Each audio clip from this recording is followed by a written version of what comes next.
大西洋銀行橫琴澳門新街坊支行係大西洋銀行喺內地佈局嘅一個重要社區型支行，隸屬橫琴分行管理。核心定位咧係服務澳門新街坊嘅居民、澳門及內地嘅商戶，以及琴澳兩地往返嘅客戶。我哋致力於打造一個鄰近型、專業化嘅金融服務樞紐，令到大家咧喺屋企門口就可以享受到便捷嘅金融服務。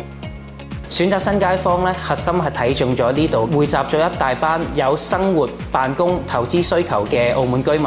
喺開售嘅首日咧，橫琴分行咧已經進駐咗現場，為居民咧提供一站式嘅貸款申請專業嘅諮詢服務，同步推出咗專屬嘅優惠貸款計劃，以高效嘅金融服務協助澳門居民去購買佢哋心儀嘅物業。我哋嘅核心優勢咧圍繞住我哋澳門屬性，我哋嘅服務團隊全部都係粵語配置，全體嘅員工咧都具備喺澳門金融業從業嘅經驗，交流起上嚟可以話係零距離。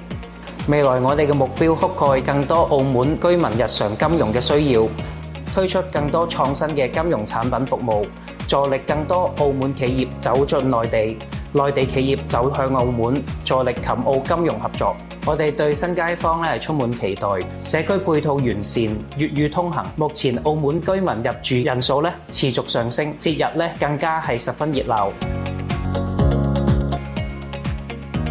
麗銀咧就係2018年咧，何先生喺廣州嘅一個創立啦。傳統嘅布拉腸嘅手藝咧，就可以追溯到上世紀嘅70年代。而家個門店咧總共就係有200家，包括喺澳門嘅，我哋都有分店。喺廣州，我哋係荔灣區係列咗一個嶺南嘅非物質文化遺產。曾經蔡瀾先生對我哋評價就叫腸粉嘅一個泰斗。我哋麗銀嘅招牌咧就係傳統嘅布拉腸嘅手藝。咁我哋採用咧就係我哋自己研磨嘅米漿啦，就係用我哋嘅窩蘭啦做嘅呢個腸粉啦，同埋我哋現有嘅一個蒸籠嘅蒸法啦，比較薄、比較 Q 彈又滑嘅，同埋麗銀嘅特製豉油，形成咧一個嶺南嘅一個風味嘅一個港式小食嘅文化，都受好多大眾朋友嘅喜歡嘅。最有特色嘅金沙紅米腸啦，咁我哋炸兩就係用2斤嘅油條、布拉腸啊裹喺一齊